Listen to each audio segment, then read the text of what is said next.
Salutations, my fellow dudes and dudettes, and welcome back to Sonic the Hedgehog 2. Now we continue our adventure in Hilltop Zone. Quite the mountainous region, I might say. And, it kind of looks a little similar to Emerald Hill, but not completely. Like, this complaint goes rampant all over the place, where Hilltop is just a recolored Emerald Hill, and yeah, I could attest to that to a degree. Like a lot of color, if you just changed the blue to brown, it would essentially be Emerald Hill in the mountains, essentially. But the level itself, it's not bad. We got these interesting things here. I don't know if they have a name necessarily, but they're not an enemy you can actually attack. It's essentially it's basically a seesaw back from Starlight Zone, except instead of a spiked ball, it's a sentient being who's fated to sit there for all eternity. I gotta feel bad for it. There's also these little what would these things be called? Well, regardless, they take you down. Be careful with playing with this level with Tails. Actually, getting on that. Actually, you might have noticed that Tails is not actually with me, and my score and my life counter might be a bit different. That's because I recorded Emerald Hill Chemical Plant, Aquatic Ruin, and Casino Night with Tails, and then I continued the rest of the game without Tails. And for good reason. I cut that out because I failed the special stage. You'll see it later, don't worry. I'm not going to show all my failures because then we'd be here for a little bit longer. But, like I said, if you have Tails with you, he can actually mess you up because he can ride those platforms down. And if he rides them, there's no way to know if you actually manage the landing at the bottom, and it really sucks. I'm trying to get up to this top section because there is some stuff up there, and unfortunately I die as a result, so I just decided I'm just going to take the bottom route. It's actually kind of hard to get that because you have to jump at the right time at the top of that slope right there. You should be able to make the jump, but it takes a bit of time. Watch out for Rexon right there. It's an interesting little name for a little dinosaur robot thing that's in the lava. But yeah, let's go back to Tails for a second. So I dropped Tails because I got to. Okay, so here's what happened. I failed Special Stage 4. That was my fault. Real quick, this is Soul. That is Soul, S-O-L. He'll shoot fireballs at you.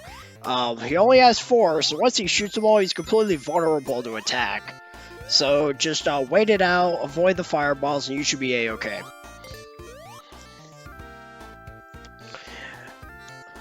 This part's pretty dangerous. You gotta get to the top. You got plenty of time, but don't dawdle too long because the lava will rise up. And if you take way too long, the lava will just get you killed because it rises all the way to the top. That right there is a spiker. If you stand underneath him, he'll shoot the spike towards you. And I believe, no, not believe. I know. That was dumb. If you jump over one, it'll shoot one above you. However, the likeliness of that is pretty rare. As a matter of fact, it's almost like impossible to see those enemies, at least on the ground, as opposed to the ceiling. But anyway, let's get back to Tails before we get to the boss, so I can explain that. Extra life. So I got this Special Stage 4, it took me a bit of effort, but I did beat it. Special Stage 5 took forever because not only is Special Stage 5 actually kind of annoying... Oh, look at that, we're doing Special Stage 4 now. Alright, let me explain this real quick. I love how I'm trying to explain one thing, and I keep getting distracted by other things. It's like, darn it, game, let me explain it.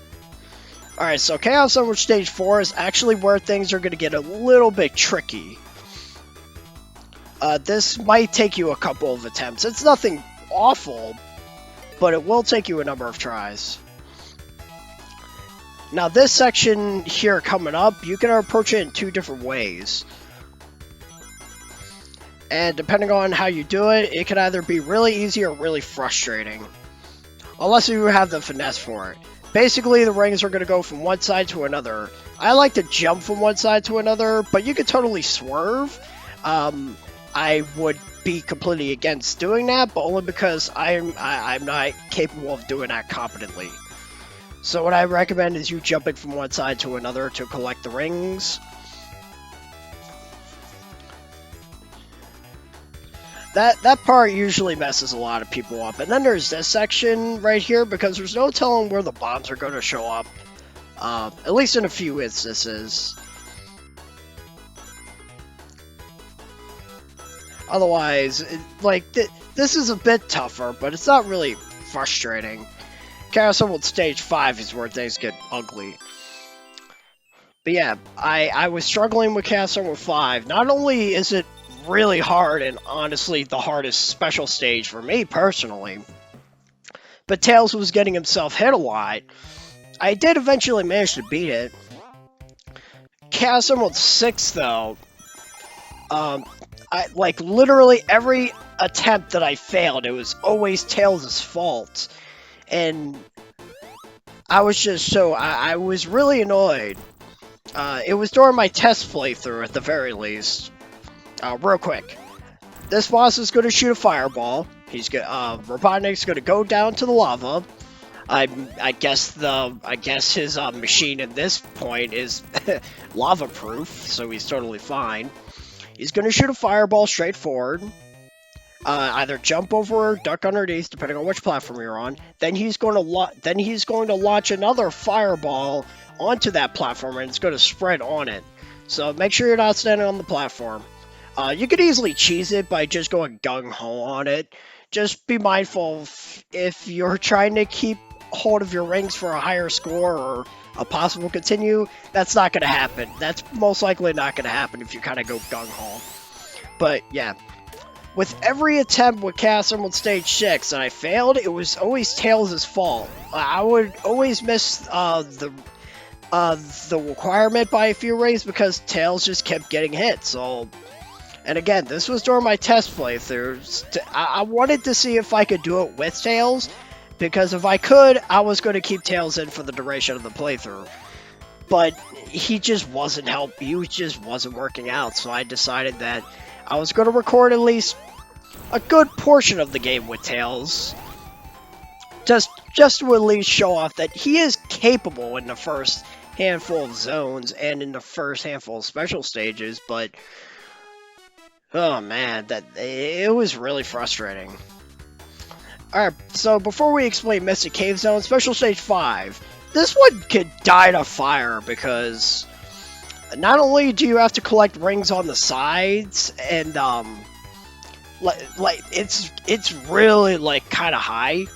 There's also rings literally just floating at the top of the stage, and don't be surprised if you only get one ring out of that. It's really annoying.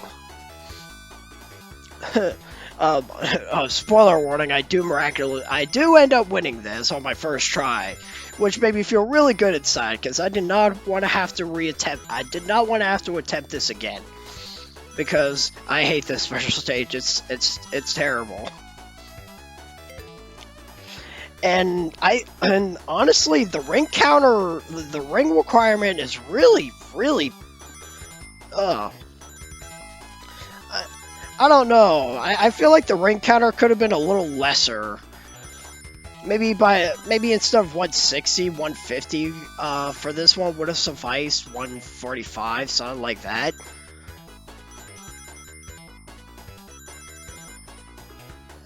It's just not a fun special stage at all. And that's probably the one, just like me, you're going to struggle with the most. Chaos Emerald Stage 6 might give you a bit of trouble, but it's nothing compared to that one. So yeah, there you go. That's why Tails is not in the party, is not with me for the duration of this playthrough. I tried. Darn it, I really did try. That guy's name is Carlton, by the way. That's such a weird name. He basically sticks his head out to attack you. And he likes to hide in the crevices of Mystic Cave Zone. That bug we just came, that bug right there is called the Flasher. You can't tell by, I guess, the video itself. Compression issues, I suppose. But whenever it lights up, don't hit it. It's completely invulnerable. You could tell, you pay attention to the ladybug, because you'll see its body spark up a little bit before it actually starts flashing. That is the point where you shouldn't be hitting it. Wait until it just starts floating about. By the way, Mystic Cave Zone. Love this track for one, and it's actually a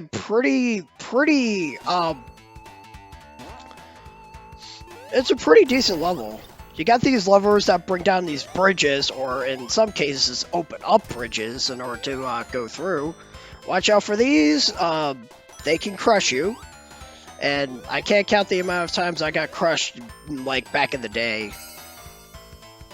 And Mystic Cave Zone is also one of the more dangerous levels, because, I mean, Hilltop was pretty dangerous because there were certain points where you could actually just fall off the stage, bottomless pits and all that. Mystic Cave Zone is actually home to one of these infamous pits called the Pit. I don't show it off in this Let's Play. However, I believe it's in the more bottom route of the level, or like the middle route of the level. I usually go to the top section. I like to think it's faster. Not to mention there's more rings. But if you manage to fall down this hole, there's just a bed of spikes at the bottom, and there's no way of getting out. And it caused a lot of people a lot of pain. I recorded the 2-player mode for this already, and the person I was playing with actually fell into the pit, and they were really upset about it. It was actually pretty funny. They actually get rid of it in the Christian Whitehead version, which is only on mobile phone, which sucks because I would have loved to record that version, because the pit actually restores a scrap stage from this game, and there's actually a good number of scrap stages from this game. I'm actually preparing a video for that, showcasing all the levels that are scrapped. So look forward to that. It's good. It's very interesting. Here I am talking about other things. I didn't really get to explain Mystic Cave Zone much. Like I said, there's a lot of crushers, a lot of spikes, a lot of platforms. It's a pretty dangerous level. You might lose a good number of lives here. And this boss might give you a bit of trouble too. Basically, what he's going to do, he's going to go up into the ceiling, and all this debris is going to fall down. The spikes might catch you off guard. The pebbles, the rocks themselves don't actually hurt. It's the pointed spires that actually hurt you. And this boss might give you a bit of trouble, assuming if you're not like carefully looking out for the spikes falling from the ceiling. Like, see there, I almost got hit. You can actually hit Robotnik from the bottom if you really wanted to, but for this playthrough, I didn't want to cheese every single boss possible. Except for the next boss, that boss can suck it. I hate that boss. It's so annoying. And I got an extra life from being that. I believe Robotnik gives you 1,000 points when you defeat him, or is it? Yeah, I think it's 1,000 points when you beat him. So if you're just 1,000 shy of 50,000, or 100,000, 100, you know what I mean. You'll get an extra life from that. But that'll do for Hilltop Zone and Mystic Cave Zone. So next time on Sonic the Hedgehog 2, we're gonna tackle the worst stages in the game. Oh boy. Until then, I got a juice.